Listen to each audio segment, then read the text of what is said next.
Bonjour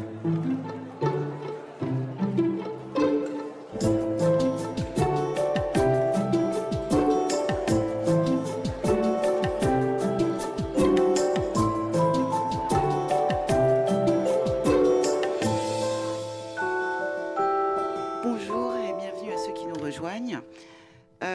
Donc en deuxième partie de cette journée et à l'occasion des Journées du patrimoine, je suis très heureuse d'avoir l'honneur et le privilège d'être au milieu de deux de mes collègues avec lesquels on travaille on travaille très souvent ensemble et depuis longtemps. Donc moi je suis responsable des activités culturelles du mémorial et à ma gauche Karen Tayeb, qui est responsable du service des archives du mémorial de la Shoah, et à ma droite, Lior Lallieu-Smadja, qui est responsable de la photothèque. Alors, on est, je crois, toutes les trois, même si on a des activités qui sont assez différentes, puisque moi, je m'occupe des activités de l'auditorium, mais aussi des expositions. Mais on a, en tous les cas, toutes les trois, je pense qu'on n'est vraiment pas les seuls au mémorial, une passion pour l'archive et pour le document. Et en travaillant dans un musée d'histoire, et surtout un musée d'histoire tel que le mémorial de la Shoah, dans lequel chaque document est lié à une histoire humaine, ou à plusieurs histoires humaines, on a l'occasion de se rendre compte qu'une archive, que ce soit une pièce de papier ou un ensemble de papier, évidemment, comme je vous le disais, reliée à une histoire personnelle, mais aussi, cette archive, elle a son histoire propre. Et on dit toujours, quand on raconte les histoires des gens, oh là là, on mettrait ça dans un film, on ne vous croirait pas. Eh bien, pour les archives, c'est la même chose.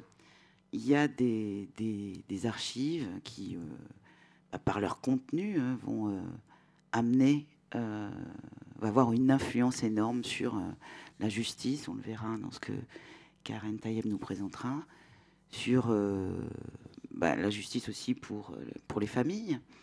Et puis, il y a des archives qui ont des histoires propres aussi extraordinaires. Comment elles sont retrouvées, par où elles sont passées, pourquoi elles sont parties de France pour arriver ailleurs, comment elles sont arrivées dans telles mains ou telles mains, et comment finalement elles peuvent concourir à l'écriture de la grande histoire. Donc, nous, ce qui nous intéresse évidemment au mémorial, c'est on fait beaucoup de recherches et d'archives auprès des familles. On sollicite énormément les donations parce que chaque archive, chaque objet, chaque photographie, on ne sait pas finalement qu'est-ce qui peut amener un jour, quoi. Donc, il y a beaucoup de familles pour lesquelles ils ont l'impression qu'une photo, c'est pas grand-chose, ou un petit document, c'est pas grand-chose.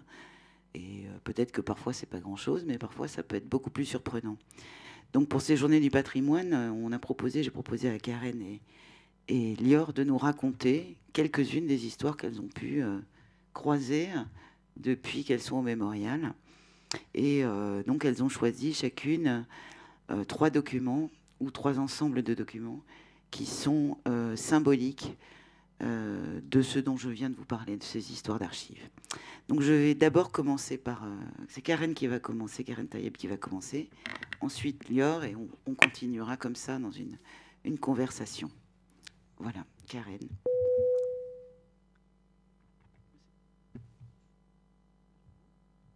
Oui, c'est bon, ça fonctionne. Messieurs, dames, bonjour et bienvenue au mémorial. Ça me fait plaisir de vous voir. On n'est pas très nombreux, on est entre nous et ça tombe bien, on va se raconter des petites histoires. Effectivement, la suggestion de Sophie à propos de ces Journées du patrimoine, il nous fallait trouver quelque chose de nouveau à vous raconter, quelque chose qu'on n'avait pas encore fait. Et en échangeant, on s'est dit que ça pourrait valoir le coup, ça pourrait peut-être intéresser un public de connaître les histoires derrière les documents.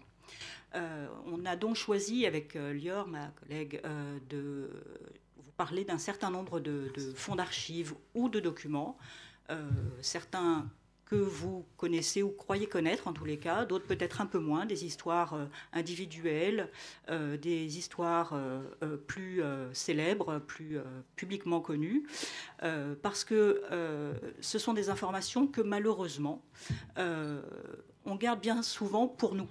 Pour nous archivistes, pour nous, entre nous, on se les raconte, on échange dessus, mais au final, les documents, quand on les présente, quand ils sont consultés par les publics qui viennent travailler en salle de lecture ou qui viennent voir nos expositions, etc., ils voient le document pour ce qu'il représente, pour ce qu'il veut dire, mais ça n'explique pas d'où vient le document, comment il a été conservé, qu'est-ce qu'on a... Enfin, l'histoire en soi de ce document qui, très souvent, est en fait lui aussi une source de connaissances. On va utiliser un fonds d'archives, quel qu'il soit d'ailleurs, pour l'usage, les recherches historiques qu'on mène.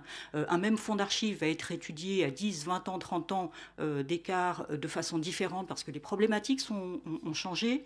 On leur pose de nouvelles questions, les analyses vont évoluer. D'ailleurs, vous voyez, pour certains ont pu voir avec Annette précédemment qu'elle republie un livre qu'elle a publié il y a 25 ans parce qu'elle a fait de nouvelles analyses et de nouvelles conclusions, elle a trouvé de nouvelles choses. Donc ça, c'est le fonds d'archives tel qu'on l'utilise. Mais à un moment, il est vrai que les historiens vont se tourner vers nous, archivistes, en nous disant, en nous interrogeant sur la provenance de ce fonds d'archives, parce que la façon dont il a été conservé, collecté, mis à disposition, va aussi donner des informations sur l'usage qu'on peut en faire. C'est-à-dire qu'un fonds d'archives qu'on va étudier, on va arriver à telle conclusion.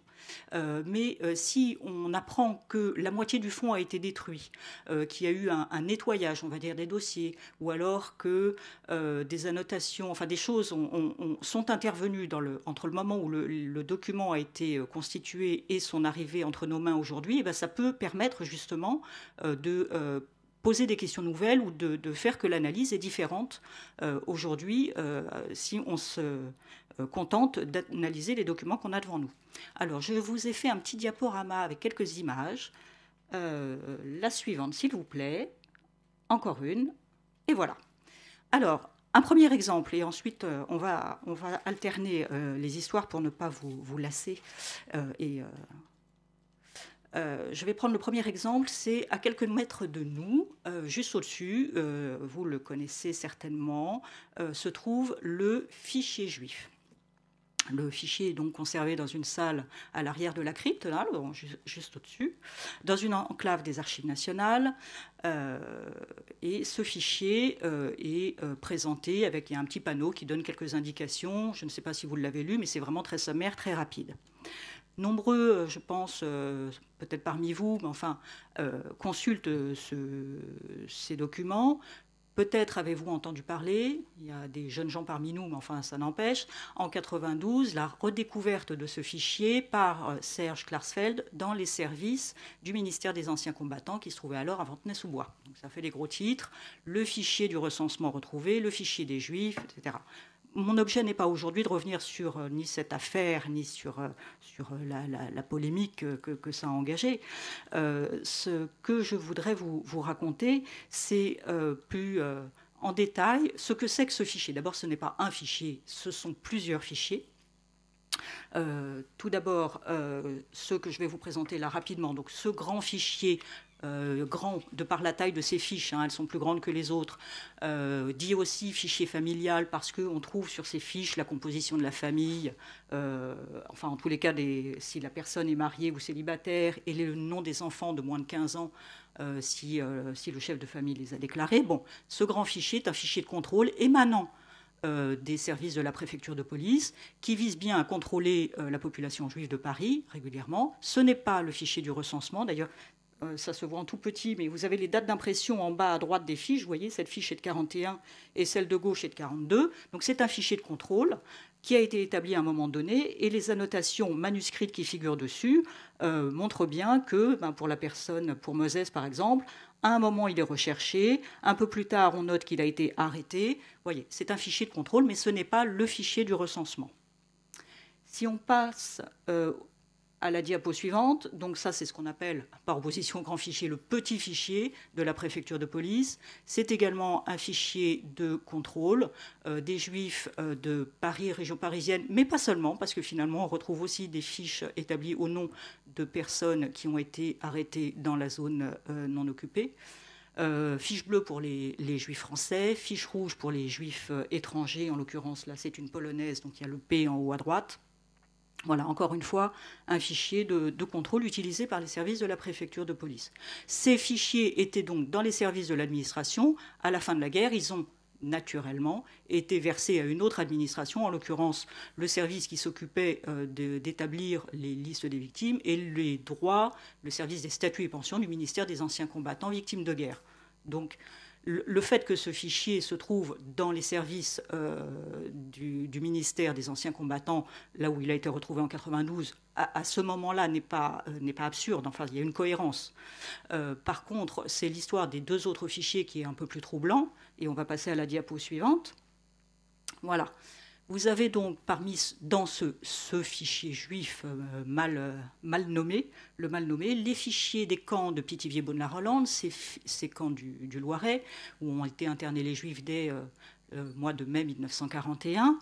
Donc ces fichiers-là n'ont pas été manipulés, ou assez peu. On peut voir quand même sur la fiche du camp de Pithiviers en bas à droite une annotation manuscrite qui, elle, a été portée après-guerre et sur laquelle je reviendrai pour vous l'expliquer. Il n'a presque pas été manipulé, si ce n'est que les deux fichiers, celui du camp de Pithiviers et celui du camp de Beaune-la-Rolande, ont été fusionnés et reclassés par ordre alphabétique, vraisemblablement parce que c'est plus simple de rechercher une personne dans un fichier, dans un seul et unique fichier, quand on sait qu'on a été interné dans le Loiret ou que la famille sait que la personne a été internée dans le Loiret, elle ne sait pas toujours si elle était à Pithiviers ou à Beaune-la-Rolande, donc le fichier a été fusionné. Et puis, derrière encore, le fichier de Drancy. Donc là, nous aurons deux diapos. Ça, c'est un ensemble de fiches qui donnent des informations sur le fichier, alors que moi, je dis de Drancy. C'est le fichier du camp de Drancy, effectivement, majoritairement. Majoritairement, mais pas seulement. Parce que, encore une fois, ces fichiers, comme je vous l'ai dit, ils ont été, après la guerre, et j'y reviendrai, dès 1944, rassemblés et conservés par les services du ministère des Anciens Combattants, parce que c'était une source qui permettait d'établir nominativement les victimes et de répondre aux demandes de recherche. C'est pour ça qu'on a vu tout à l'heure certificat attribué à telle date en 1945, etc. C'était à ce service que les familles se présentaient en disant « mon père, mes parents, mon frère, ma sœur ont été arrêtés, déportés ». La seule trace qu'on avait de leur internement à ce moment-là, ce sont les fichiers des camps de Pithiviers-Beaune-la-Rolande et de Drancy. On n'a pas encore l'usage des listes des convois de déportation qui seront retrouvés et utilisés un peu plus tard.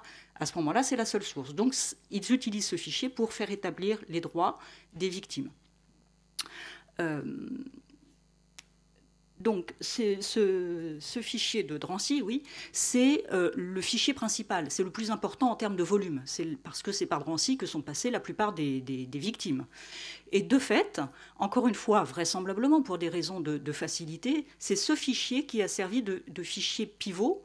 Dès qu'une recherche était demandée à ce service, c'est dans ce fichier d'abord qu'on allait vérifier si on trouvait une information, plutôt que d'aller d'abord dans les fichiers du camp du Loiret ou dans les fichiers de la préfecture qui ne sont que des fichiers partiels. Et comme ce fichier est le fichier central, le plus important, eh bien finalement on va s'en servir, et quand on va avoir l'information qu'une personne a été arrêtée, déportée, à partir d'une autre source, que ce soit un témoignage ou un document, eh bien on va créer une fiche et on va l'ajouter dans ce fichier dit de Drancy. Et c'est pour ça, alors ça s'est pas fait de façon énorme non plus, mais c'est pour ça que de temps en temps, quand on fait des recherches dans le fichier dit de Drancy, on va trouver des fiches à des gens qui n'y ont jamais mis les pieds. Or, si j'ai eu un cas d'ailleurs, une personne arrêtée et internée à Romainville, à la prison de Romainville, qui a effectivement, elle était juive, effectivement, elle a été déportée, mais en tant que résistante, elle a donc été déportée de Romainville à Compiègne et de Compiègne à Auschwitz. Elle a une fiche dans le fichier de Drancy alors qu'elle n'y est jamais passée. Donc ça pose un problème. Ça pose un problème si on prend le fichier de Drancy pour le fichier de Drancy. Parce que du coup, on délivre une information qui est fausse. Il n'est pas passé par Drancy.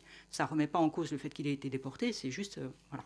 Et ces informations, si on ne les connaît pas, on peut être tenté de prendre pour argent comptant les informations qu'on voit sur les documents. Et ça, c'est une chose qu'il ne faut jamais faire. Un document d'archive, il faut toujours le critiquer, le confronter à d'autres sources, le questionner pour arriver à peut-être une certitude qui elle-même sera peut-être remise en cause dans quelques mois ou quelques années plus tard. Je passerai par exemple à la fiche suivante. Voilà, Paulette Schliffke, vous voyez, c'est un exemple de fiche issu du fichier de Drancy qui a été manipulé, si je puis dire. Par exemple, ce L en rouge entouré d'un cercle, ça veut dire qu'elle a été libérée.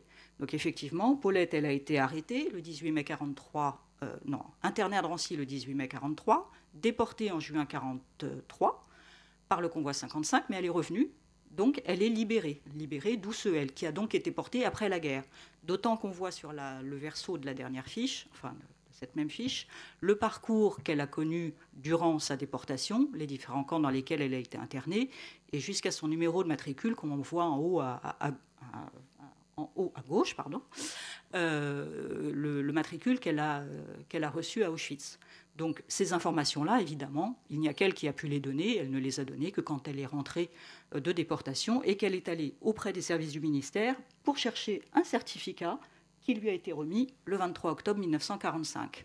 Voilà, donc tout ça est noté, mais noté après. Donc toutes ces informations, le fait de savoir où était le fichier, par qui il était utilisé et à quoi il a servi permet d'expliciter ces mentions sur les documents. Et voilà aussi du travail des archivistes d'expliquer chaque fois le document, de le présenter, de le décrypter pour permettre aux gens qui viennent consulter de faire les recherches. Et juste pour la petite histoire, finalement, ce fichier, Pithiviers, Beaune-la-Rolande et Drancy, on doit quand même leur sauvetage, leur sauvegarde, à une histoire un peu rocambolesque. Je ne sais pas si vous la connaissez, mais à la fin au mois d'août 1944, lors de la libération de Paris et quand les SS quittent le camp de Drancy finalement, dans la nuit, alors certains disent 13-14 ou 14-15 ou 15-16 août 1944, les SS font allumer un grand feu dans les cuisines du camp de Drancy pour y brûler toutes les archives du camp. Ils vont le faire majoritairement, effectivement, il y a beaucoup de choses qui vont brûler, mais il y a des internés résistants, on peut dire, qui réussissent à en sauver une partie, notamment le fichier. Et alors là, les versions divergent un petit peu. En tous les cas, le fait est qu'ils auraient été, ces fichiers, cachés sous un tas de pommes de terre à la vue des SS. Ensuite, certains disent un gendarme résistant aurait réussi à le faire sortir du camp, d'autres, un camion de ravitaillement. Je ne suis pas sûre qu'il y ait encore du ravitaillement en cette période d'août 1944, sachant que le camp était... les SS étaient sur le point de partir. Bref, le fichier est caché chez un boucher de Drancy, où il sera récupéré quelques jours plus tard par une femme assez extraordinaire qui s'appelle Annette Monod, assistante sociale de la Croix-Rouge, qui va elle-même le porter au responsable de la Croix-Rouge internationale, qui lui-même le restituera aux archives, au service du ministère des Anciens Combattants. Et c'est elle aussi qui était à l'origine de la conservation des fichiers de Pithiviers, Beaune-la-Rolande. Voilà. Je voulais juste te poser une petite question. Évidemment, le fichier est installé là au mémorial, au niveau de la crypte, de manière symbolique. Donc là, tu viens finalement de nous montrer que c'était pas un seul fichier, qu'il y avait beaucoup de choses à lire dessus et tout ça. Et est-ce que la portée symbolique de ce fichier, finalement, qui a fait qu'il a été installé ici et que ça c'est exceptionnel, on va dire, d'avoir une extension des archives nationales dans le sein de notre institution, quand penses-tu que cette valeur symbolique s'est développée ? L'affaire a éclaté en 92. La commission René Raymond, pour statuer sur le sort, sur ce qu'était ce fichier, sur le sort qui devait lui être réservé, a statué en 96. Finalement, c'est le président de la République qui a décidé que, oui, ce fichier était un objet de la mémoire nationale et donc devait être comme tel conservé aux archives nationales, mais que pour des raisons symboliques, étant donné toutes les tragédies humaines que ce fichier pouvait recouvrir, il serait conservé dans une enclave des archives nationales. Donc c'est réellement, c'est comme une ambassade en pays étranger, vous voyez. C'est la propriété des archives nationales auxquelles nous n'avons pas accès physiquement. Heureusement, il a été entièrement numérisé. Mais c'est important, j'imagine, pour enfin pour vous, pour les familles. Voilà, l'objet histoire, l'objet document, il est important de par les informations qu'on y trouve et qu'on y... encore une fois, on peut y trouver énormément de choses. On n'a pas encore, d'ailleurs, trouvé toutes les réponses aux questions qu'on se pose sur certaines annotations qui sont sur les fiches. Il y a des abréviations, il y a des codes, il y a des choses qu'on a pu déterminer pour certaines, et d'autres, on bute encore parce qu'on n'a jamais eu sous la main les gens qui avaient travailler, par exemple, dans ce service des effectifs à Drancy pour nous dire ben, ça voulait dire ça ou autrement. En tous les cas, oui, je pense que, comme le mur des noms, c'est un objet tout particulier, mais en même temps, je dis ça, mais il y en a tellement d'autres dans les archives, et dans tellement d'autres archives de ce type. Il y a d'autres fichiers juifs, je déteste cette expression, mais de fichiers de recensement des Juifs pendant la guerre qui sont conservés dans les archives départementales. Il y en a un à Montpellier, enfin dans les archives de l'Hérault, il y en a un dans l'Isère, il y en a d'autres. Tous ne sont pas versés au mémorial de la Shoah. Celui-ci est tout à fait particulier, et ce qui est vrai que pendant des années, ce qui a choqué, c'est de réaliser qu'il avait été utilisé. Alors, non pas qu'il ait été utilisé par le ministère des Anciens Combattants, ça c'est pas choquant, puisque finalement ils n'ont fait que leur boulot. Le problème, c'est qu'ils n'ont jamais répondu positivement quand on leur posait la question en leur disant vous avez le fichier, ils disaient non.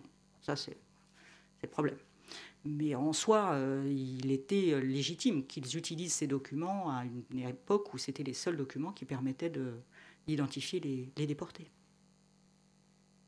Bon, déjà une première histoire, alors Lior va nous parler de... Bonjour, je teste le micro. Je suis responsable de la photothèque, qui est la petite sœur des archives. Pourquoi la petite sœur? Parce que la photothèque s'est constituée relativement récemment dans le temps, donc dans les années 90, alors que les archives, comme vous connaissez, je suppose, l'histoire du Centre de documentation juive contemporaine, se constitue dès 1943. Alors, pourquoi aussi tardivement? Parce que c'est ce que je vais essayer de vous expliquer. Concernant les photos de la solution finale en France, elles n'existent pratiquement pas. C'est-à-dire que vous avez dès juin 40 les Allemands qui occupent la France et qui mettent en fait très rapidement une batterie, un arsenal juridique en place pour museler la presse, pour interdire la photographie, pour prendre toutes les agences photographiques qui existaient sous leur coupe et qui font toute allégeance à l'Allemagne nazie et qui vont plus du tout publier de photographies de ce qui va se passer en France ou à peine. Donc constituer une photothèque en France sur le sort des Juifs de France pendant la Shoah devient extrêmement compliqué. Pourtant, il existe beaucoup de photos, puisque la photothèque, il y a 300 000 photos dans cette photothèque. Les photographies sont essentiellement des photos de sources allemandes, donc je ne vais pas m'étendre beaucoup là-dessus, mais c'est le principal problème. Les photos sont donc des photos de propagande. Vous avez aussi les photos de famille, donc ça veut dire que les familles possèdent des appareils photos, des caméras. Il existe des films, des petits films qu'on a retrouvés, des films amateurs. Donc il est possible de prendre des photos. Il est possible aussi de tirer les photos, puisqu'il existe donc des endroits où vous pouvez tirer les photos. Mais la censure est telle que ce qu'il nous reste aujourd'hui, c'est très très très peu de photographies qui montrent véritablement ce qu'on appelle la solution finale en France. C'est-à-dire les rafles, la rafle du Veldiv, la grande rafle du Veldiv. Il existe une seule photographie que vous connaissez peut-être, qui est cette fameuse photo que je n'ai pas mis dans le PowerPoint, mais parce qu'elle est maintenant tellement connue. Ce sont les autobus qu'on voit devant le Veldiv. Cette photo a été découverte par Serge Glasfeld. Et quelques photos, très rares photos, des rafles de zone sud, exactement 4, de la mise en place de la déportation des Juifs du camp de Rivesaltes en zone sud, photos prises clandestinement par un travailleur social, Tracy Strong. Donc, quand on travaille sur l'iconographie de la Shoah en France, on est très vite, on s'arrête très vite. Donc, il existe aussi... Donc, vous allez peut-être me dire, oui, mais on voit mai 41, on voit des photos de rafles, on voit les rafles de Marseille, on voit des photos. Toutes ces photos sont de sources allemandes. Donc elles existent, elles montrent le procédé d'un bout à un autre, mais il y a des gros trous. Si vous cherchez bien, que sont devenues ces personnes? On ne les voit pas très peu à Drancy, on ne les voit pas dans les camps, on ne les voit pas dans les prisons, on ne les voit pas être arrêtés, etc. Toutes ces photos-là n'existent pas. Il y a donc des archives, beaucoup d'archives, enfin, des archives, des témoignages et quelques dessins. Donc, j'en viens à quelques découvertes, et une qui a été faite par moi en 2008. Ce que je voulais vous dire aussi, c'est que la photothèque s'est constituée en effet au Mémorial de la Shoah en 1994, mais les personnes les plus éminentes sur la recherche photographique, la première pour la France, c'est Serge Klarsfeld, qui publie en fait dans les années 90 un 1941, Prélude à la solution finale. Dans son esprit, il va faire un 1942, un 1943, un 1944, mais il ne fera pas ces 3 numéros, puisque, comme je vous l'ai dit, l'iconographie s'arrête en 1941. Si vous connaissez l'iconographie des camps de Pithiviers et Bonne-la-Rolande, on voit beaucoup de photos des hommes internés à Pithiviers et Bonne-la-Rolande. Les dernières photos s'arrêtent à la rafle du Veldiv. À partir de ce moment-là, il n'y a plus aucune photo qui montre les enfants qui vont arriver dans ces camps, par exemple. On ne les voit pas non plus partir à Drancy, on ne les voit pas du tout photographiés. Concernant le camp de Drancy, les seuls reportages qui existent sont des reportages de sources allemandes, à l'exception d'un reportage découvert récemment aussi. Un photographe a réussi à rentrer avec une femme d'un interné, a pris quelques photos, qui sont d'ailleurs publiées, j'ai une petite pub, dans cet ouvrage. Mais j'en viens à cette découverte étonnante. En 2008, donc vous avez compris, on est les archivistes documentalistes, mais aussi notre mission, une de nos missions est de rechercher les documents, les photographies. Donc en ce qui me concerne, les photographies. Donc je suis partie en Pologne rechercher des photographies, compléter les collections de la photothèque sur les ghettos polonais, etc. Et donc je suis à l'Institut historique de Varsovie. L'archiviste me laisse en fait dans son bureau où il y avait toutes les archives, et donc je peux donc ouvrir à ma guise toutes les boîtes qui étaient devant moi, et en fait sur le haut d'une étagère je vois une petite pochette, et donc évidemment dans nos métiers il faut être très curieux, donc j'ouvre la pochette et je découvre tout simplement l'album de Drancy que vous voyez derrière moi. Donc, c'est totalement exceptionnel, c'est-à-dire que ce n'est même plus possible. On pense qu'aujourd'hui, on a tout vu, tout découvert, tout ouvert, et ce qu'on va vous montrer, c'est peut-être d'autres photos qui vont montrer les mêmes événements. Or, cet album de Drancy, donc, que je découvre à ce moment-là, est un album original, totalement inconnu, totalement inédit, pardon.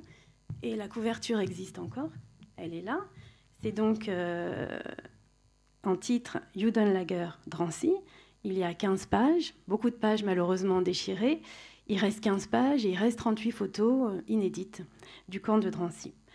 Voilà, donc je reviens avec, non pas avec l'album, parce qu'évidemment je n'ai pas pu le prendre, mais les numérisations, et je dis, mais vous avez quelque chose d'extraordinaire, comment cet album qui a été donc fait à Drancy, comment est-ce qu'en 2008, il se trouve à l'Institut historique de Varsovie? Eh bien, je n'ai pas la réponse, je suis désolée. Mais ce que je peux vous dire, c'est qu'on savait en fait qu'il existait un album de Drancy. On le savait pourquoi? Parce qu'il y a un interné qui s'appelait Adalbert Strasser, qui était... Alors ça rejoint complètement ce que vient de vous raconter Karen. Il était interné à Drancy, il est resté jusqu'au bout, jusqu'à la Libération. Et apparemment, il avait ses entrées à la cuisine, en effet, de Drancy. Et lui, en 1945, il fait un témoignage assez édifiant où, dans Drancy la Juive, c'est un ouvrage que vous trouverez chez nous à la bibliothèque, qui rapporte quelques témoignages, dont le témoignage d'Adalbert Strasser qui dit « Il y avait un grand feu, je me suis approchée du feu, j'ai vu des photos qui volaient, j'ai pris les photos, je les ai mis dans mes poches et il y avait un album. » Voilà ce qu'il raconte. Bon.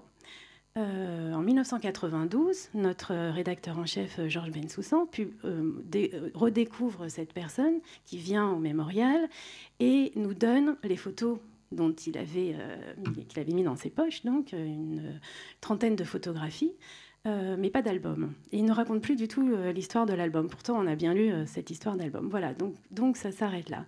Mais les photos, ces petites photos qu'il avait mis dans les poches, en fait, dans ses poches, sont en quelque sorte les rebuts qui ont servi à faire cet album. C'est-à-dire que depuis des années, on a ces petites photos qui ont été prises, donc ça aussi c'est dans son témoignage, par un SS du camp qui s'appelle les Coppel, dont on a fait des recherches, on n'a absolument rien trouvé sur cet SS Coppel, qui était en charge donc apparemment de faire cet album, qui est très bien fait, qui est fait comme tous les albums de camp nazis, c'est-à-dire hiérarchisé. On voit d'abord, alors j'ai pas tout mis, j'ai mis que deux pages, mais on voit d'abord le chef du camp, juif, etc. Et ensuite on voit les médecins, ensuite on voit les infirmières, ensuite on voit les cuisines, etc. La hiérarchie nazie, et à la fin on voit les enfants, et à la fin même ce qu'on appelle en genre photographique les typologies juives, où le photographe va rechercher les juifs typiques et va mettre des annotations antisémites. Ça, c'est l'album de Drancy. Et les petites photos qu'on avait, c'est en quelque sorte les rebuts, c'est-à-dire des photos un peu ratées de cet album.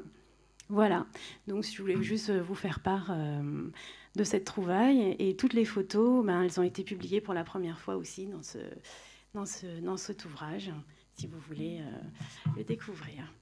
Voilà pour la première histoire de la photo. Merci. Donc on voit à travers ces deux exemples, autour d'un seul lieu finalement, enfin autour de lieux, et en particulier du camp de Drancy, que on n'est pas sûr de ne pas encore faire des découvertes finalement. Peut-être on trouvera un film, peut-être à savoir. Donc surtout, si jamais vous avez, regardez bien dans les greniers, dans les placards, et ne rien jeter surtout qui pourrait ressembler à quelque chose d'intéressant pour nous. Alors, Karen, maintenant, va nous parler d'un document très connu et qui a une histoire et qui, évidemment, est lié à une histoire tragique française. Il s'agit du Téléx d'Isieux. Bon, le Téléx d'Isieux, ou télégramme d'Isieux, effectivement, c'est comme la rafle du Vélib, ça fait partie des incontournables dans l'histoire de la Shoah en France. Ce Téléx que vous avez derrière moi, c'est l'original qui est présenté, ainsi qu'à ses côtés la chemise qui porte encore les traces des scellés, puisque c'est le document, ou l'un des documents plus exactement, qui a été fourni et qui a permis l'accusation de Klaus Barbie pour crime contre l'humanité. Klaus Barbie qui a été jugé en 1987 à Lyon. L'année dernière, présenté une exposition à l'occasion de l'anniversaire de ce procès. Donc, je ne vais pas vous raconter le procès Barbie, ce n'est pas l'objet aujourd'hui, mais plutôt le rôle que ce document, tout particulier, a eu dans le procès, peut-être une chose qu'on sait moins. On dit, voilà, le télégramme d'Isieux a servi à faire accuser Barbie, et c'est en partie grâce à ce document qu'il a été jugé et condamné. Ok. C'est un peu raccourcir l'histoire, parce que quand on a préparé justement cette exposition avec Sophie et Dominique Missica, on a fait des recherches, bien entendu, de nouveau. Bon, le Téléx, on savait où il est dans nos archives. Mais nous nous sommes penchés sur les archives du procès. Donc, les archives du procès qui, à ce moment-là, n'étaient pas, et d'ailleurs ne le sont toujours pas, ceci dit, librement communicables, puisque le procès a eu lieu en 1987. Les archives du procès Klaus Barbie sont conservées aux archives départementales du Rhône. Elles sont classées, il y a un instrument de recherche et vous pouvez les consulter sous dérogation encore pour le moment, mais ça devrait être librement communicable très bientôt. Bref. En compulsant ces documents du procès, moi-même, je suis arrivée ici il y a 25 ans, donc c'est pas hier, mais enfin, ça fait que 25 ans. Donc c'était après 87. Et en compulsant ces documents, je me suis rendu compte de quelque chose que moi, je ne savais pas. Et je pense que si moi, je ne savais pas, beaucoup de gens ne le savaient pas non plus, à part ceux qui ont vraiment été impliqués dans le procès, c'est l'affaire autour du télégramme. Le fait est que ce document, il figure dans les archives du Centre de documentation juive contemporaine, créé en 1943 pendant la guerre, qui a récupéré énormément de documents dans l'immédiate après-guerre, notamment les archives du service anti-juif de la Gestapo. Dans ces archives, on trouve les listes originales des convois de déportation, mais aussi un tas de documents relatifs à la mise en place de la solution finale en France, tout le processus de déportation. Et dans ce fonds d'archives, on trouve notamment le Telex d'Isieux, ainsi que le document relatif à la rafle de la rue Sainte-Catherine et un tas d'autres. Bref, ce document est dans nos archives depuis très longtemps et il est déjà utilisé et présenté, sélectionné par la délégation française au procès international de Nuremberg pour étayer son accusation justement. Donc en 1945-1946, le document original part à Nuremberg avec un certain nombre d'autres, je crois qu'il y en avait presque une cinquantaine, on a exactement la liste de tous les documents fournis. Et comment ça se passe à l'époque à Nuremberg, puisque les différents pays apportent chacun leurs preuves matérielles, donc les documents. Donc les originaux sont vus, des copies sont réalisées, et chaque copie certifiée conforme, comme quoi on a bien vu l'original, le document est valide, est reconnu, et on rend l'original à l'institution qui l'a présenté, et le tribunal ne fonctionne qu'avec les copies certifiées conformes. OK. Donc on imagine que le document a été restitué aux représentants du CDJC à l'époque et remis en place. Bon. Sauf que quand Serge Klarsfeld, encore lui, on va beaucoup parler de lui, travaille à l'instruction, est sollicité par l'instruction pour le procès Barbie, donc, il est sommé de rassembler les documents nécessaires, dont le Telex. Or, quand il vient au CDJC chercher les documents qu'il doit présenter au juge d'instruction, le Telex, il ne trouve qu'une copie. Mince. C'est très ennuyeux. Il cherche une copie, et donc il en vient à la conclusion que Nuremberg, c'était quand même un peu... c'était compliqué, c'était un énorme procès, énormément d'intervenants, etc. Et bien peut-être que le document n'a pas été rendu à ce moment-là, et que l'original est resté dans les archives du procès. Et donc, les archives du tribunal militaire international, à l'époque, sont déjà à La Haye, où elles sont toujours. Et donc, ils sollicitent le tribunal militaire, les archives de La Haye pour savoir s'ils ont l'original dans leur collection. Les archivistes font très bien leur travail, ils cherchent, ils trouvent une copie certifiée conforme, ils envoient une copie certifiée conforme de ce qu'ils ont dans les archives, mais pas l'original. Du coup, il est têtu, il va solliciter les archives nationales américaines qui, eux aussi, conservent un grand nombre de documents qui ont été présentés à Nuremberg. Pareil, la même chose. Et alors là, d'ailleurs, on a une image, si vous voulez bien. Voilà, ça, c'est les échanges, donc, vous voyez, en 1985, entre Klarsfeld et les archives nationales américaines, et le NARA, donc les archives, qui envoient une copie derrière en noir, c'est le Telex d'Isieux, c'est une copie certifiée conforme, ils attestent que oui, c'est l'original, c'est une copie de l'original, mais non, ils n'ont pas l'original. Il continue ses recherches, et pendant ce temps-là, le problème, c'est que la défense portait plainte pour faux et usage de faux, en disant c'est une copie, le Telex, il n'est pas recevable. Ce n'est pas un document qui peut être reçu et utilisé par l'accusation. Donc, Serge continue à chercher, va obtenir l'autorisation du ministère de la Justice de chercher dans les archives du ministère de la Justice en France. Pareil, rien du tout. Et puis au final, il revient au centre de documentation, au CDJC, il prend l'archiviste avec lui, il dit on va essayer de voir quand même si ça ne serait pas quelque part mal classé. Alors, un document mal classé, c'est quasiment un document perdu. Mais, je sais pas, ils ont eu une bonne étoile ce jour-là, et donc ils descendent dans la cave, parce qu'à l'époque, il y avait des caves au mémorial. Bon, on est dans la cave, en fait. Et dans la cave, il y avait un certain nombre de boîtes de documents qui n'avaient pas encore été traités, parce qu'ils étaient très peu nombreux, il y avait beaucoup de retard, etc. Et ils ont une chance extraordinaire, parce que quand on se rappelle l'image de cette cave et du nombre de boîtes qui s'y trouvaient, ils ouvrent une boîte et ils retrouvent le télégramme d'Isieux, l'original. Extraordinaire. Et donc pourquoi il se retrouvait non pas à sa place, c'est parce que le document avait donc bien été rendu en 1946 par Nuremberg, remis à sa place, mais ressorti dans le cadre de l'instruction qui avait été engagée contre Abetz, Otto Abetz.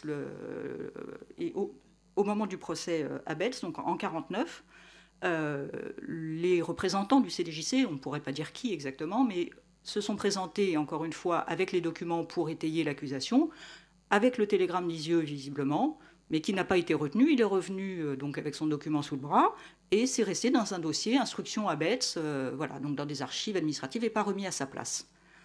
Heureusement, ils l'ont retrouvé. Formidable. Mais vraiment un coup de chance. Mais l'affaire ne s'arrête pas là. Parce que bien qu'il ait retrouvé l'original, voilà, donc là vous avez le dépôt de plainte pour faux et usage de faux. Hein. Donc ils vont faire feu de tout bois, enfin quand je dis ils, c'est la défense, arguant que, bon ok, on a retrouvé un document qui pourrait être un original, mais je ne sais pas si vous avez eu l'occasion de voir l'expo, on voyait le verso du document. En fait, pour des raisons de rationnement de papier, il n'y avait pas de papier, etc., on utilisait les versos des cartes d'état-major, qui était vierge comme du papier. Voilà. Donc au verso du télégramme d'Isieux, c'est une carte. Alors déjà, ils disent oui, c'est pas tout à fait normal. Et puis la carte, est-ce que ça serait pas une carte anglaise? Et puis les bandes du téléx, est-ce que c'est vraiment, est-ce qu'on est sûr que ce sont les bandes qu'on utilisait à l'époque? Est-ce que c'est pas ultérieur, etc. Donc il y a eu un tas de recherches, d'analyses, d'expertises. Et notamment, la slide suivante, c'est le rapport d'expertise du musée des PTT qui fait tout un dossier sur, à l'époque, comment fonctionnaient les téléx, télégrammes, quelles machines étaient utilisées, quelle typographie, comment on collait les bandes sur des papiers, et jusqu'à faire un rapport vraiment très étayé. Et à côté de ça, Serge Klarsfeld a lui aussi continué les recherches en disant bah oui, mais il y a d'autres documents qui sont, comme le télégramme d'Isieux, écrits sur des versos de cartes. Ces documents ont servi pendant d'autres procès, etc. Ils n'ont jamais été remis en cause. Ils ont toujours été acceptés par la justice, donc il n'y a pas de raison que le télégramme d'Isieux ne le soit pas, etc. Donc au final, tout est rentré dans l'ordre, et le télégramme d'Isieux, pris pour ce qu'il était, donc une pièce maîtresse de l'accusation, qui a permis notamment de faire condamner Barbie. Tout ça pour dire que si en 2017 on n'était pas allé aux allées du Rhône se plonger dans les archives du procès Barbie, eh bien moi, responsable des archives du mémorial, dont le télégramme d'Isieux fait partie de mes collections, etc., je n'aurais jamais su toute cette histoire autour du document et l'importance de la pièce. Voilà, c'est une petite histoire. D'où l'importance de faire des expositions, je dirais, pour mettre de l'eau à mon moulin.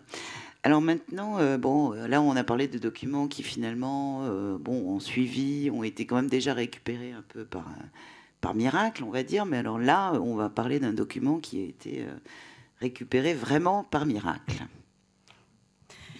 Alors je vais vous raconter, parce que finalement on finit par raconter des histoires, l'histoire de la boîte à cigares de Léon Rothstein. Alors, je ne sais pas s'il y a un slide. Voilà. Alors, c'est des histoires malheureusement courantes au centre de documentation, c'est-à-dire qu'on nous amène quelquefois dans des sacs plastiques, dans des vieilles valises, des documents trouvés dans des brocantes. Tiens, je vois Monsieur Paco par là.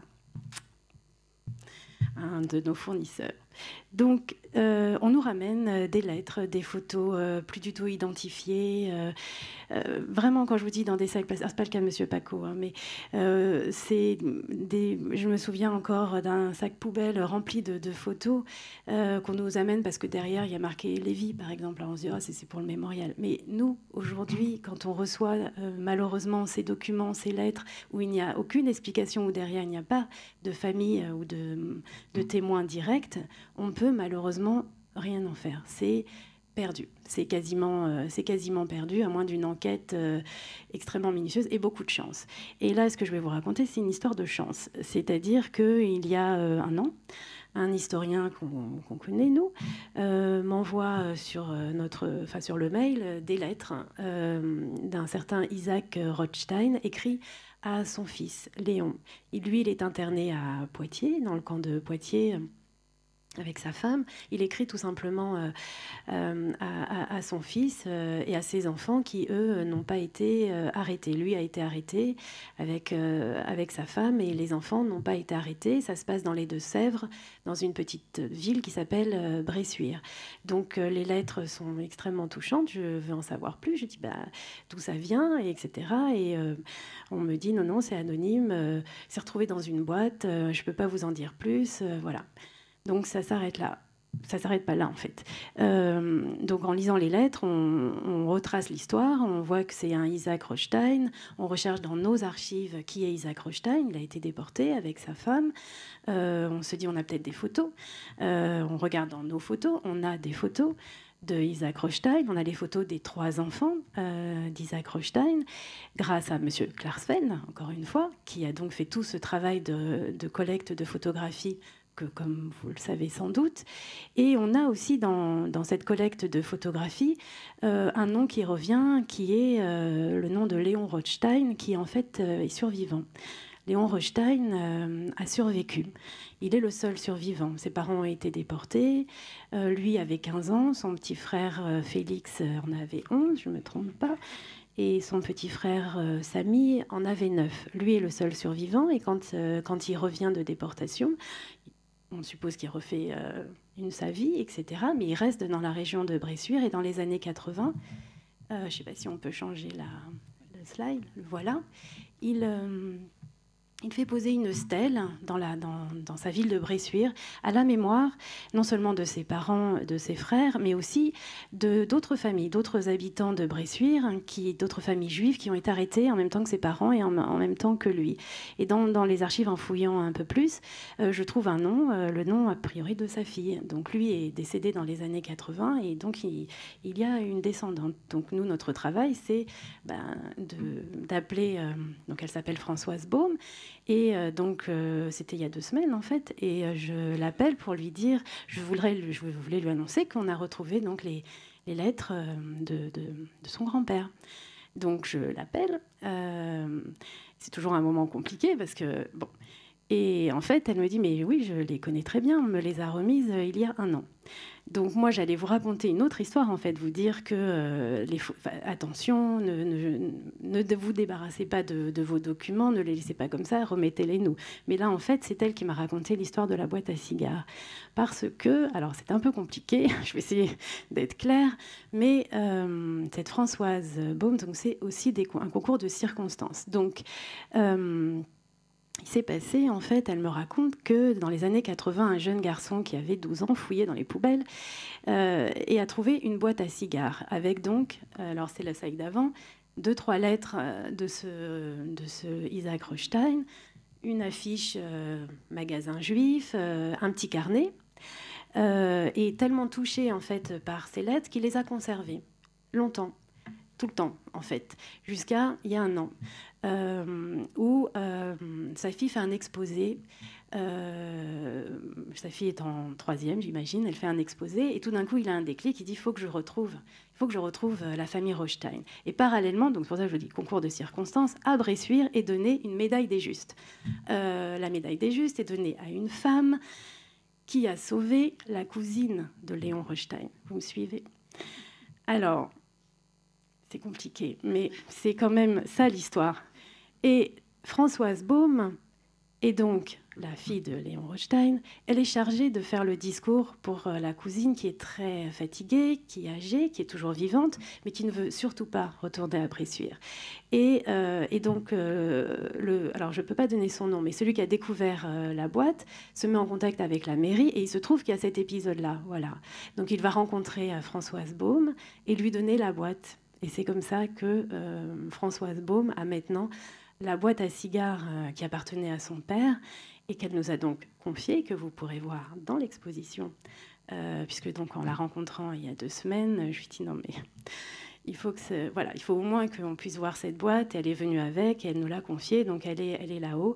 Et elle est effectivement extrêmement touchante parce que les lettres écrites par le père, alors vous pourrez les lire en haut, mais je voulais juste vous en citer un petit mot. Donc lui, il écrit en fait à son fils Léon, et il lui... Alors, je sais pas, c'est la slide d'après. Alors, voilà Léon, voilà les enfants. Donc ça, c'est les photos que nous avions dans notre fond, et qui sont d'ailleurs dans le mémorial des enfants. Et la slide d'après... C'est une des lettres. Et il écrit comme il parle. Donc on sent un peu, beaucoup même, cet accent yiddish. Et il dit, donc, il parle à ses enfants, mes chers enfants, nous sommes encore ici à Poitiers, etc. Et il dit aussi à son fils, et surtout, faut être sage et gentil avec tout le monde. Et espère, tu vas me comprendre et pas faire le voyou. Bien travailler à l'école. Il ne faut pas sortir le soir, il faut respecter tout le monde. Et je pense que c'est pour ça que le petit garçon a dû garder ses lettres, en fait. Voilà. Très belle histoire qui fait aussi... Désolée d'avoir... qui fait aussi tout l'intérêt du travail qu'on peut faire ici et tout l'intérêt, j'espère, aussi de nos visiteurs. Alors, Karen, donc une dernière histoire et ensuite Lior, une dernière histoire. Et puis après, soit vous pourrez poser des questions à Lior et Karen, soit, si vous le voulez, aussi aller voir l'exposition qui est organisée au 2e étage. Alors, on va passer à la vue suivante. Voilà, le petit Léon. Encore une histoire un peu différente. Elles sont toutes différentes, les histoires. Certains se terminent mieux que d'autres parfois. Alors, donc, comme vous le disait Lior, on est contacté régulièrement. Les gens nous apportent des documents, des photos, nous racontent des histoires, etc. Puis, alors maintenant, depuis quelques années, on nous envoie des mails. C'est formidable, les mails. On n'a même plus besoin d'aller à la poste et d'acheter des timbres. Donc, on envoie un mail dans la nuit et puis on espère avoir une réponse dès le lendemain. Je cherche mon père, mon grand-père, bref. Donc, beaucoup de mails, beaucoup de recherches, beaucoup de demandes. Et en 2011, je suis contactée par une collègue et une amie d'une association qui s'occupe des enfants cachés juifs en Belgique, mais aussi qui est membre de la Hidden Child Foundation, donc les enfants cachés aux États-Unis. Enfin, elle est dans ces réseaux-là, etc. Et elle connaît plein de monde. Elle est contactée par une Américaine de Californie, une Californienne, donc, veuve, qui lui explique faire des recherches. Elle veut reconstituer l'histoire de la famille de son mari défunt. Et le lien, c'est que Léon est né à Paris, à l'hôpital Rothschild, en 1940.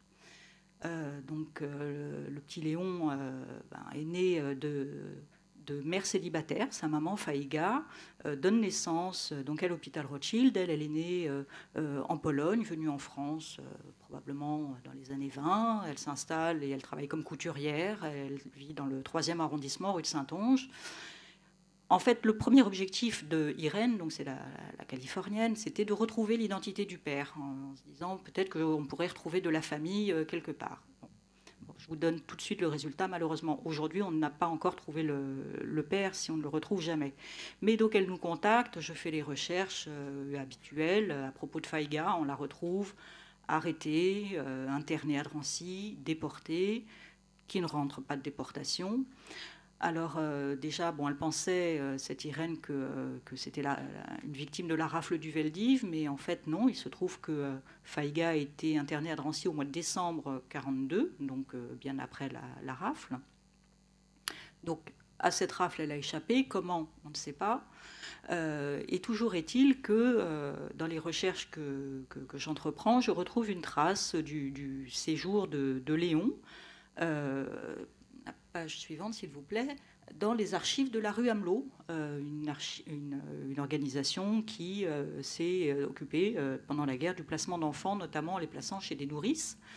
Et on place les enfants chez des nourrices, enfin chez des parents nourriciers donc, non juifs, en province. Et ce que vous voyez là, les documents que vous voyez là, ce sont donc des listes qui sont établies par les assistantes sociales, enfin c'est comme ça qu'on les appelle, qui sont chargées d'abord de placer les enfants, mais également de les visiter, de veiller à ce que tout se passe bien pour eux, et également de verser les pensions aux nourrices en question. Donc vous voyez en haut à gauche, le numéro 339, je crois, voilà, Paul Jouan, avec une adresse à Montataire et le nom du petit Léon. Donc Léon est placé dans cette famille à Montataire.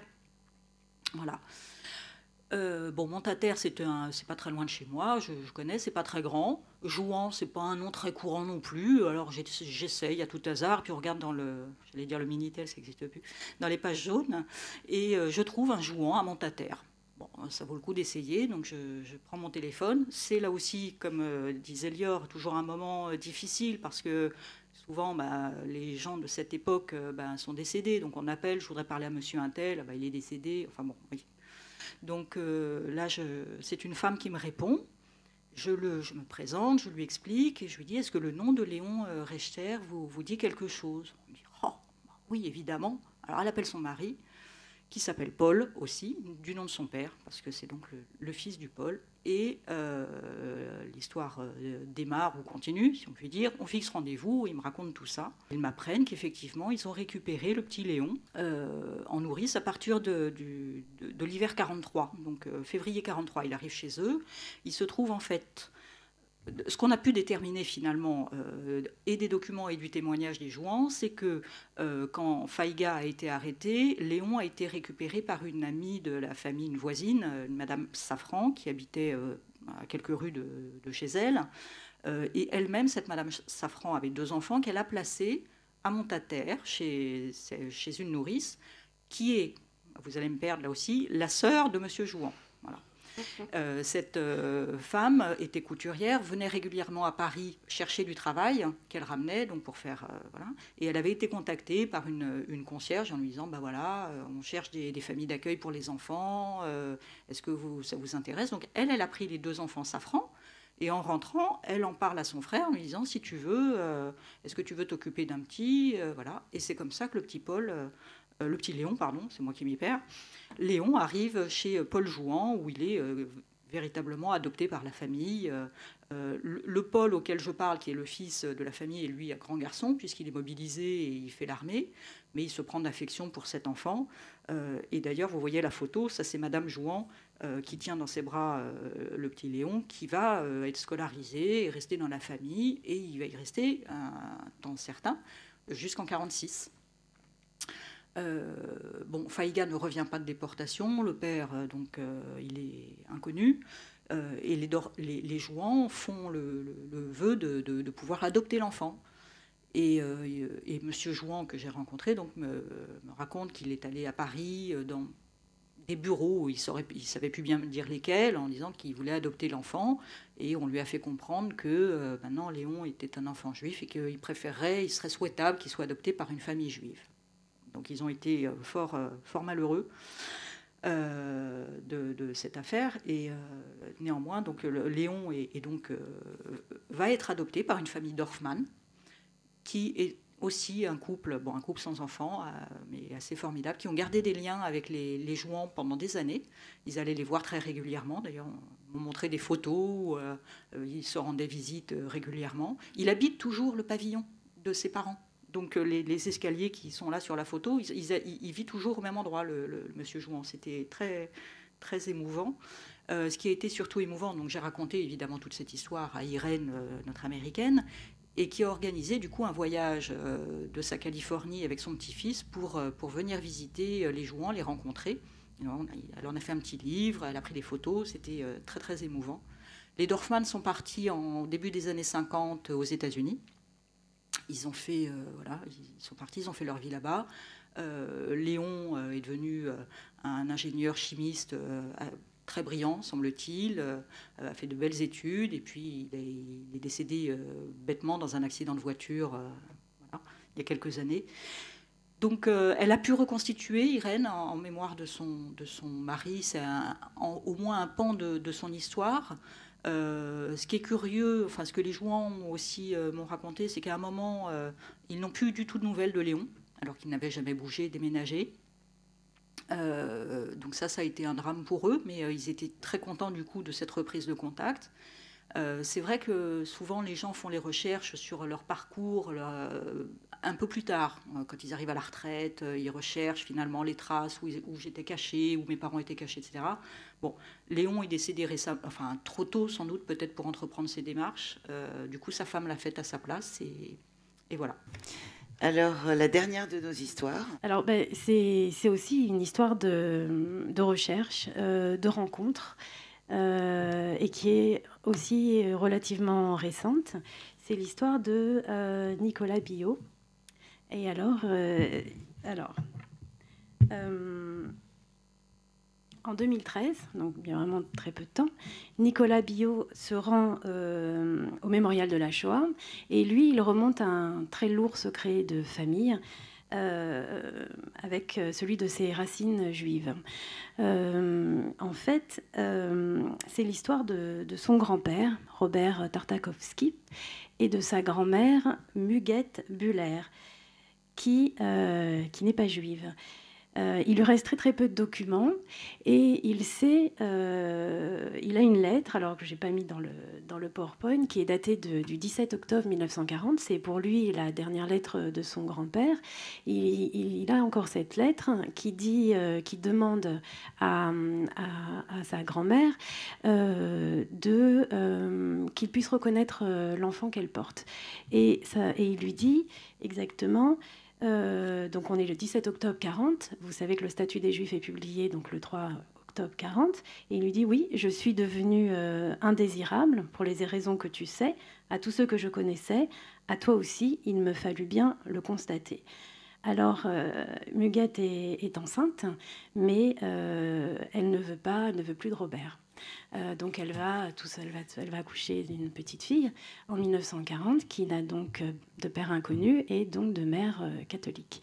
Cette petite fille va apprendre qu'elle est juive dans les années 60, donc elle a 20 ans. Non pas qu'elle est juive, mais que son père est juif et que son père est russe. Donc elle est disparue. Donc elle apprend le russe. Elle se dit je vais le retrouver, mon père. Et elle se dit je vais apprendre le russe et je vais le retrouver. Et elle fait des recherches et malheureusement Robert Tartakovsky est déporté à Auschwitz. Et ça s'arrête là pour cette dame. Mais en 2013, il y a un ouvrage qui est paru déjà depuis plusieurs années, qui est Patrick Modiano, Dora Bruder, qui est mis sur Internet. Et donc, Nicolas Billot continue, lui, un peu à rechercher comme ça. Enfin, pas plus que ça. Mais seulement, le hasard extraordinaire, c'est que Patrick Modiano trouve dans une brocante une lettre de Drancy.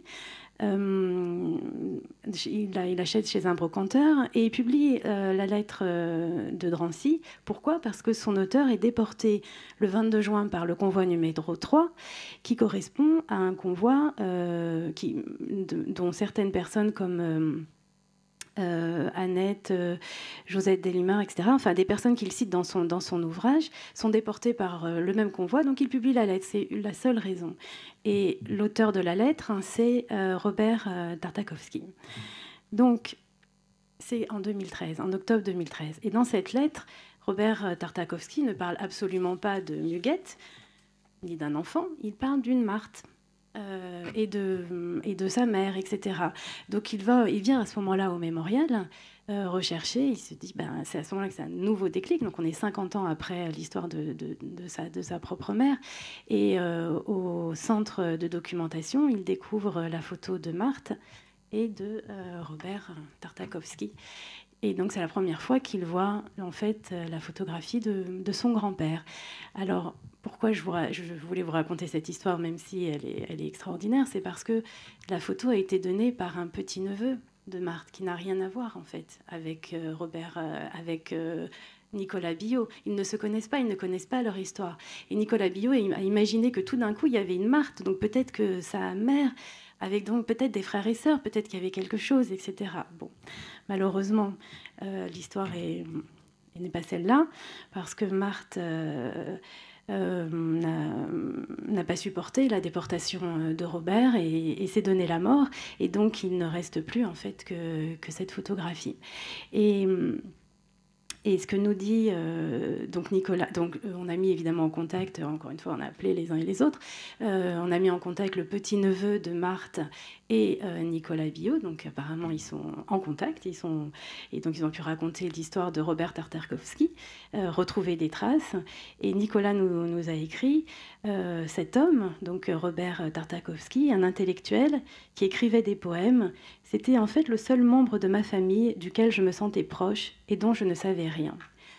Alors voilà, tout ça pour vous dire que les photos qu'on nous confie, les documents qu'on nous confie, appartiennent à une famille, appartiennent à une histoire, mais en fait, souvent, là c'est une histoire, mais on pourrait passer des journées à vous raconter les recoupements possibles grâce à une photographie de mariage, par exemple, photos de documents qui intéressent et qui concernent plusieurs familles. Et on a mis comme ça en contact beaucoup de familles grâce à ces documents que vous nous avez confiés. Merci beaucoup, Lior et Karen. Je ne sais pas si dans le public vous avez des questions, parce que ou si... Oui, monsieur. Oui. Donc je recommence la question. Effectivement, c'est à propos de cet album de Drancy que vous disiez avoir trouvé en Pologne, c'est ça? Oui, c'est ça, oui. À Varsovie. Et dans les archives à Varsovie, il n'était pas indexé, répertorié en tant que tel? Non. Je vous dis, il était abandonné au-dessus d'étagères, tout au-dessus d'étagères, dans une vieille pochette orange, je me rappelle encore de la couleur. Et voilà, après, Adalbert Strasser, on s'est quand même demandé... pourquoi cet album de Drancy s'est retrouvé dans ce petit institut historique juif de Varsovie, qui est petit par la taille, mais énormément d'archives. On a pensé quand même que ce Adalbert Strasser a traversé, et sans doute à un moment donné parti aussi en Israël, parce qu'il y a quelques photos qu'on retrouve en Israël, toujours des photos dispersées. Et à un moment donné, est-ce qu'il a confié cet album à l'Institut historique lui-même? En tout cas, il n'y a aucune trace. Et lui, bien sûr, a disparu. Et là, pour le coup, moi, je n'ai pas retrouvé de descendants pour pouvoir expliquer pourquoi cet album se retrouve là. J'ai une autre question, j'enchaîne là-dessus. C'est en fait, il y a beaucoup d'archives, de fonds comme ça dans les pays de l'Est qui ne sont pas numérisés. Ou... Le travail qu'ils ont commencé à Vilnius, je crois, c'était il y a 3 ans. C'est pas quelque chose de courant, en fait. Il y a encore énormément de travail à faire pour numériser, indexer, mettre ça sur Internet. Bien sûr, c'est un travail minutieux, extrêmement long. Nous-mêmes, la collecte, elle est urgente parce que les témoins disparaissent. Donc la collecte, elle est urgente et c'est ce qu'on fait en priorité. Mais nous-mêmes, notre travail de catalogage et d'indexation, je vous parlais de 300 000 photos dans le fond, il y a 90 000 photos indexées. Donc, alors je ne parle même pas des archives. Karen. Non, parlons pas des archives. Si, parlons des archives. Bien sûr, oui, peut-être, probablement, j'espère qu'il y a encore des documents dont on ne sait pas qu'ils existent. De ce type-là, par exemple. C'est vrai qu'il y a beaucoup d'efforts qui ont été faits ces dernières années, notamment dans les pays de l'Est, par plusieurs institutions. Nous, on fait ce qu'on peut. Le musée de l'Holocauste de Washington, Yad Vashem fait beaucoup d'opérations, essaye de trouver des financements pour faire ce type d'opération de numérisation, de catalogage, d'indexation. Il y a depuis quelques années également un groupe de travail, non, c'est plus qu'un groupe de travail, c'est un consortium européen même, qui s'appelle EHRI, qui a pour objectif d'identifier, et de mettre en ligne, non pas l'ensemble des documents, parce que ça serait gigantesque, mais en tous les cas de mutualiser les accès au catalogue des différentes institutions pour qu'il soit au moins possible de savoir qu'est-ce qui se trouve où. Mais c'est un challenge énorme. Alors, allez voir sur le site de HRI.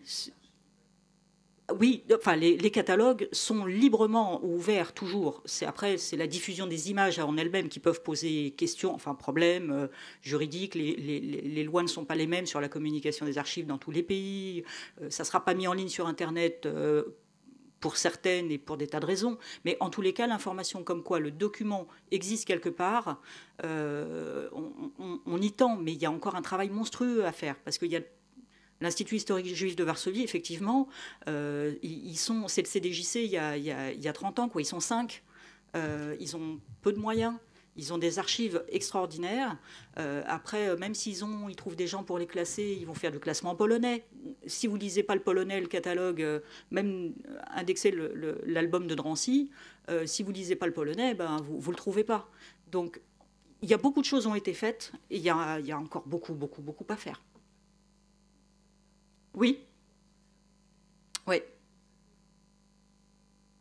Elle ne peut pas. J'étais à Vilnius au mois de juin, elle ne peut pas. Mais grâce, notamment, je leur fais de la pub, gratos, mais au programmerie dont on est partenaire aussi, on a fait notre dernière réunion là-bas, et effectivement, de partager, de mutualiser les catalogues, et notamment les outils. Parce qu'un tas d'institutions un des problèmes, c'était aussi de pouvoir communiquer, échanger, parce que mettre un catalogue sur Internet implique d'avoir des standards de description des documents, d'avoir des thésaurus communs, des mots-clés communs. Enfin, pour que ça puisse être mutualisé, il faut que ce soit possible déjà techniquement. Donc, en offrant des outils libres, enfin gratuits, pour cataloguer les documents et faire ce travail, voilà. Après, le financement des opérations de numérisation, bon, on peut ou on ne peut pas, mais au moins déjà que les archives soient sauvegardées surtout. Après, il y a aussi des archives, on ne sait même pas qu'elles existent encore. Ouais. Oui, on a des belles découvertes à faire. Et parfois même dans les expositions, on cherche d'une autre manière en fait. Oui. C'est assez drôle parce qu'on va chercher sur mes collègues, elles connaissent tout à fait le sujet, tout ça, mais tout à coup, nous, on va le chercher d'une autre manière. Alors, je sais pas, on va le chercher soit effectivement par le biais de la photo. Je pense qu'on a fait par exemple il y a quelques années une exposition sur les photos des ghettos. Des ghettos, il y en a, on estime qu'il y en a au moins 20 000. Donc, comme le disait Lior tout à l'heure, sont en majorité des photos allemandes. Mais il y a quelques photographies dont on sait qu'elles ont été, quelques fonds photos même, qui ont été prises par des juifs, notamment à Kaunas, en Lituanie, et au ghetto de Łódź, en Pologne. Et en fait, en recherchant donc, par les photographes, par les noms des photographes, on s'aperçoit qu'il y a 2 photographes, par exemple à Łódź, Henrik Ross et Mendel Grossman, et que donc beaucoup de photos de Mendel Grossman, donc ces photos ont été enterrées. Ils étaient photographes du Judenrat et ils ont fait des photos clandestinement et ils ont photographié donc des choses qu'on voit jamais. C'est ce que disait Lior tout à l'heure. C'est toute la partie de la vie du ghetto qui était censée ne pas exister, quoi. Donc c'est vraiment très très intéressant parce qu'on a quand même très peu d'images là-dessus. Et donc, ils ont enterré les photos comme ils ont fait à Varsovie pour l'archive Ringelblum, qui fait donc l'essentiel d'ailleurs de l'archive, qui est en tous les cas classée au patrimoine mondial de l'humanité, qui est aussi conservée à l'Institut historique juif de Varsovie. Et donc, en faisant ces recherches sur ces photographes, on s'aperçoit que donc après la guerre, Mendel Grossman meurt malheureusement à la fin de la guerre, enfin avant la fin de la guerre. Et Henrik Ross, lui, survit. Donc, il déterre les photos, mais les photos sont mélangées. Il y a les siennes et puis il y a les autres. Donc, il y a une partie des photos. Il y a aussi, Mendel Grossman a fait un album de collage extrêmement moderniste dans le ghetto, avec un de ses amis, Harry Ben Menachem. On s'aperçoit qu'une partie de ces images sont parties en Israël, probablement avec Harry Ben Menachem et quelques survivants. Donc, elles sont conservées au musée des combattants du ghetto, puisque évidemment c'était là que les résistants et les survivants, lorsqu'ils sont arrivés en Israël, sont allés dans ce kibbutz, donc ils ont laissé des images là-bas. Et puis que d'un autre côté, Ross, lui, sa fille est partie aux États-Unis et elle a donné donc toutes les photos au musée d'art contemporain du Canada. Ouais, du Canada. Donc, bon. Et là, au musée d'art contemporain du Canada, donc Ross, lui, il n'y a pas du tout d'indication sur les photos. Et en fait, on s'aperçoit par exemple qu'il y a des images qui sont les mêmes. Or, ils ont quand même un style photographique un petit peu différent les uns les autres. Donc, vous allez avoir le musée du Canada qui fait tourner une exposition avec des photos soi-disant inédites que nous on montre déjà depuis des années, qu'on a montré en ensemble, expliqué, machin, tout ça. Mais là, vous allez voir, ça va pas tarder à débarquer. Ils vont vous dire, ouais, la nouveauté. Donc, tous les journaux vont se précipiter en disant, ouais, des nouvelles photos qu'on n'a jamais vues. Et parmi ces photos, donc, elles seront créditées Henrik Ross. Et pour moi, je pense qu'il y a, on va dire au moins 20% de ces images-là qui sont des images de Mendel Grossman. Donc, vous voyez, il y a aussi... et c'est l'histoire, en fait, qui pourrait nous dire ça, c'est de reconstituer l'histoire de ces gens qui sont partis. Mais moi, je ne m'étais jamais posé les questions en ces termes-là avant de travailler sur ces photographes-là. Et c'est en sachant qu'il y en a un qui est mort, l'autre qui est parti ici, l'autre qui est parti là. Et du coup, c'est tout ce travail, en fait, aussi... derrière. Alors peut-être qu'en faisant ce travail, on va aussi retrouver d'autres choses au bout du compte, mais ça, on n'en sait rien, mais ça prend un temps de dingue. Ce sont des enquêtes permanentes. Et nous, on n'a pas le temps de le faire, et en même temps, moi, j'adorerais continuer à faire ces enquêtes. Mais bon, voilà, les projets s'enchaînent, et on laisse sur le côté plein d'histoires, et en suspens, quoi. On laisse aux historiens aussi. Ouais, voilà. Voilà. Archéologues. Ouais, on aimerait bien, ouais. Voilà. Détectives.